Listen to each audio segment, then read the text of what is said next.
Bonjour YouTube, ici la seule, l'unique, la meilleure des marmottes, j'espère que vous allez bien. Alors comme vous le voyez derrière moi, le décor c'est Naxxramas. Aujourd'hui je vais vous parler de Naxxramas. Pourquoi donc?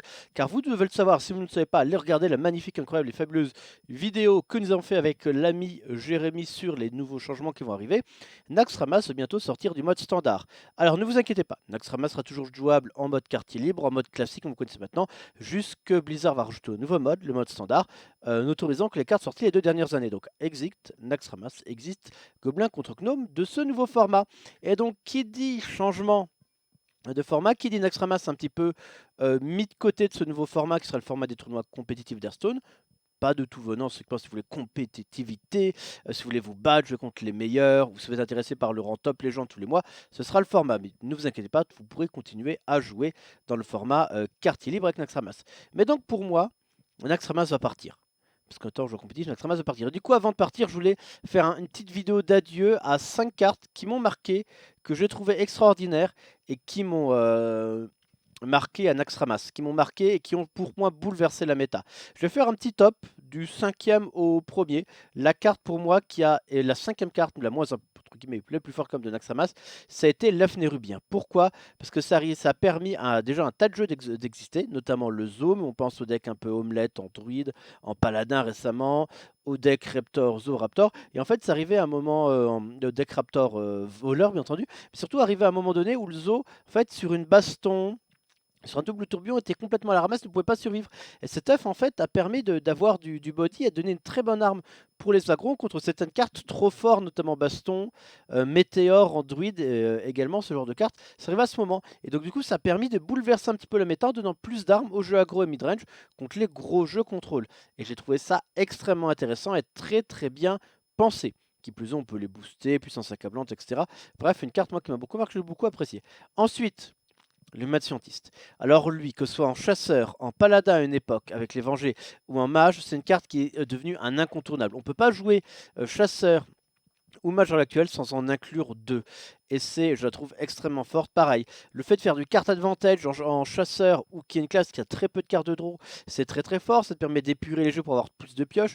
On n'a pas eu de carte draw une fois qu'ils avaient nerfé le module de Buzard jusqu'au moment du tir réflexe. C'était très bon en mage, même principe en mage freeze. On ne veut pas piocher les secrets en début de partie, on veut récupérer avec les mad scientists. En fait, ça une carte qui s'est très bien incorporée dans les jeux contrôle, dans les jeux midrange, comme dans les jeux aggro en chasseur et les jeux midrange. Donc c'est une carte très polyvalente qui est partout et qui a vraiment énormément aidé ces deux classes, surtout le chasseur qui était un petit peu dans la panade. Et qui a permis également à un moment donné où le mage a pris des gros nerfs dans la gueule, qui a sorti le mage de sa tanière, de son bourbier.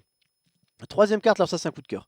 Alors c'est clairement, pas forcément la carte où on ne sera pas d'accord, c'est ma seule carte de classe, mais pour moi clairement c'est ma grosse carte coup de cœur. J'adore le guerrier.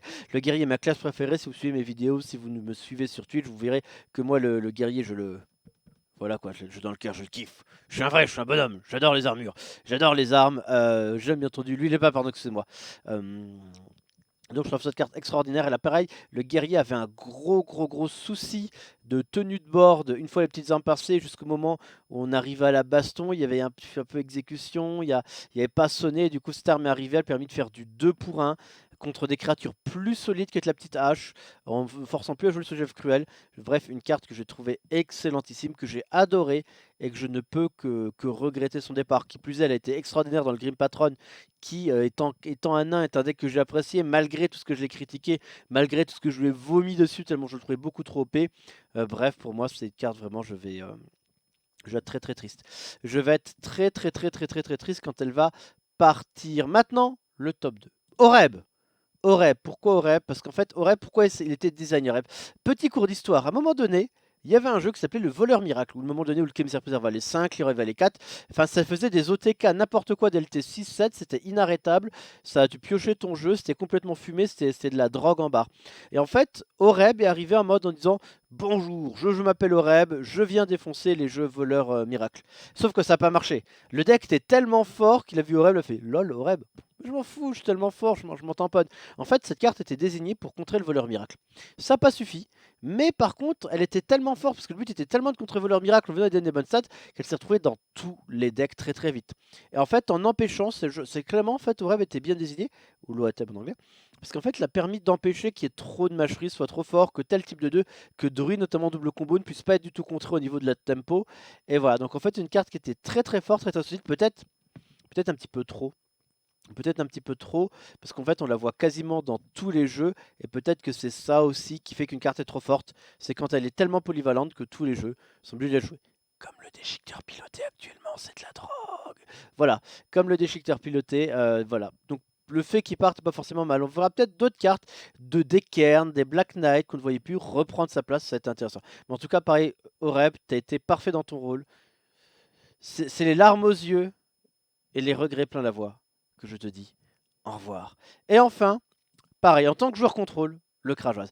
Parce que, pareil, Hearthstone à un moment donné, c'était très très aggro. Et du coup, Naxxramas, ça donné des arbres au jeu aggro, au jeu contrôle, au jeu midrange, mais surtout pour les jeux défensifs. Et le Belcher, il arrivait, c'était plus une bouffée d'air, quoi. C'était, enfin, il n'y a pas de mots. Quand on a vu le Krajoaz, enfin, je crois que, enfin, je n'arrive, voilà.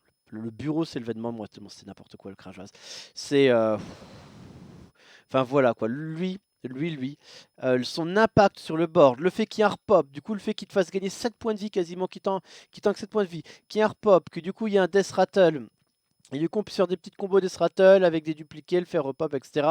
Je trouvais ça extraordinaire, vraiment une très très bonne carte, très forte, peut-être pareil, même principe que Red, peut-être trop forte. Du coup c'est bien d'avoir des changements de temps en temps, qu'on voit pas toutes les mêmes cartes, parce que là actuellement, vas-y pour faire une carte défensive pour 5, bah c'est Krajoaz. C'est plus possible de faire autrement.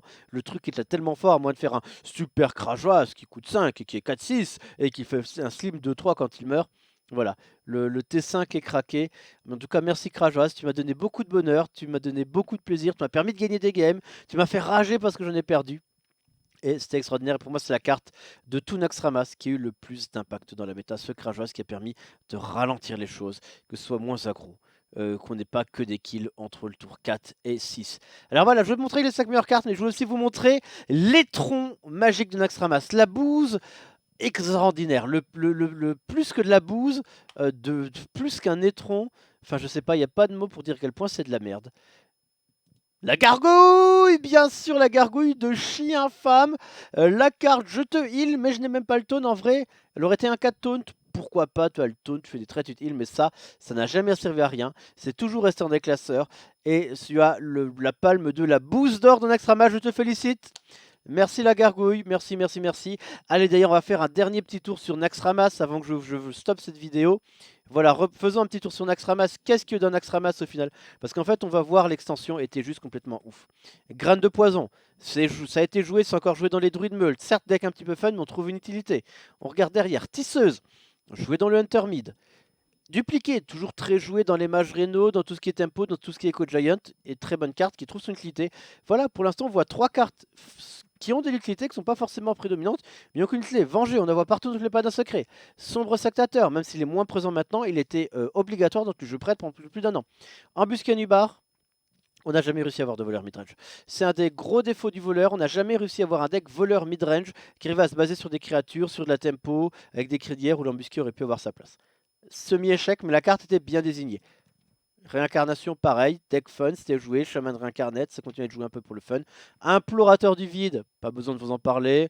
On a parlé de la morsure. Et Croc Zombie, c'était joué. Fossoyeur, c'était joué avant le nerf. Bon, certes, maintenant c'était nerf. Au départ, il est gagné +1/+1. Maintenant, c'est de la merde. Goulin Stab, c'est encore joué actuellement. Limon Résonance, c'est joué dans les os. Ça continue un petit peu de jouer. Dans les druides omelettes. Avenue Ruby, on a parlé, c'est joué. Rampante, j'aurais pu la mettre dans le top 5. C'était juste la 6ème. Carte magique, pareil, qui a donné beaucoup de tempo, qui a permis de faire beaucoup de choses avec. Une excellentissime carte. Ça m'en fout, pas besoin d'en parler. Seigneur de la Toile Rubar, joué récemment, justement avec le grand retour des créatures cris de guerre, avec les rénaux, etc. Une carte pareille mid-range, qui était bien désignée, mais qui n'a pas eu vraiment l'effet escompté. Épée dansante, jouée dans les jeux meules, avant qu'on voit l'arrivée des nouvelles cartes druides, notamment Arbre de vie, etc. Une carte qui a eu son utilité. Seigneur de la Mort, continue à jouer dans les jeux contrôle prêtre notamment. Ombre de Naxxramas, pas besoin d'en parler. Je ne l'ai pas mis dans le top 5 parce que je trouve que l'impact au général dans la méta est moins important que les autres que je parle avant parce qu'elle ne rentre que dans un jeu. Gargouille pot de pierre, roll. Âme gémissante, pareil, ça n'a pas été joué parce qu'en fait ça a été, Naxxramas a voulu mettre en place une série de druides, de cartes. Tu joues des cartes avec des debuffs, que tu silences, etc. Mais ça n'a pas fonctionné. Mais la carte était bien signée, 3-5 pour 5, qui était disponible sur une mécanique qui n'a pas réussi à avoir d'impact. Vaillant Vaifandre, pas besoin de Vanzarel, je poney, Cheveu de la mort spectrale, qui était énormément joué dans les druides à l'époque où on n'avait pas encore de déchiqueteurs, à l'époque où on n'avait pas encore des gros T5 bien sales, je pense auxquels qui sont arrivés il y a pas longtemps, en T5 bien sales. Je sais bien, au moment où il y a plus aspirantes aussi notamment. Du coup, c'était joué à une époque, même si ça n'est plus maintenant, mais c'était fort à un moment donné. Krajvas, bien sûr, Feigenstalag, joué dans les démos actuellement, Oreb. Du coup, Mexna, ça c'est la bouse ultime. Par contre, c'est celle légendaire, j'aurais pu en parler aussi. Je trouve qu'elle est moins pourrie que la gargouille en vrai. Parce qu'elle t'arrive encore, au moins quand tu l'as en arène, elle est forte. Alors que la gargouille, mais en arène, c'est à chier. Et Kel'Thuzad, pas besoin de te parler, elle était jouée à plusieurs moments et continue à être jouée quand quel jeu fan. Et en fait, c'est ça en fait. Peut-être que c'est ça le problème de Naxxramas. Peut-être que Naxxramas, tout simplement, est trop fort pour Blizzard. Peut-être qu'en fait, quand tu regardes Naxxramas, au total, sur toutes les cartes, t'as que vraiment deux chiens infâmes. T'as que Maexna et encore qui est jouable en arène. Et t'as vraiment que la gargouille. Et voilà, peut-être qu'en fait, à un moment donné, ils ont voulu utiliser un Naxxramas trop pour corriger les déséquilibres d'Hearthstone en mettant tous les trucs trop de la balle.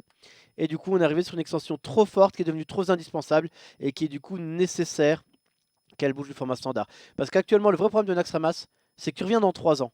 Les cartes qu'il y a dans Naxxramas, le Krajvaz, Oreb, je veux dire, le Savant Fou, la Goule, l'Ombre, bah tu peux pas faire mieux pour deux. Tu peux pas faire mieux pour leur coup, tu peux pas faire mieux dans leur désigne. Et donc si à un moment donné tu n'as pas un roulement, bah tu reviens dans 3 ans, tu auras toujours les mêmes cartes et ça va nous faire chier, ça va nous ennuyer. Donc c'est pour ça qu'il y a cette rotation, c'est pour ça qu'il y a le fait qu'en standard les extensions tournent au fur et à mesure. Bah, en tout cas voilà. Du coup, n'hésitez pas, dites-moi dans vos commentaires, on les lit, même si on n'est pas tout le temps, on les lit avec Torque. Dites-moi dans les commentaires ce que vous avez, vos ressentis Naxxramas, quelles sont vos top cartes. Peut-être que vous avez tellement kiffé la rampante parce que vous faites des parties de dingue derrière. Peut-être que vous, Réincarnation, vous êtes ultra fan parce que c'est votre jeu fétiche, vous jouez avec Shaman de Réincarnation, vous faites des trucs de dingue avec double Leroy, qu'on donne la furie des vents, que c'est n'importe quoi. Voilà, n'hésitez pas, dites-moi, c'est avec plaisir qu'on les lira. Et ben en tout cas, merci à tous d'avoir cette vidéo, abonnez-vous. Non, monsieur, abonnez-vous, parce que si vous voulez pas vous abonnez pas. Merci beaucoup, c'était la marmotte, en direct des studios. Ciao, ciao YouTube.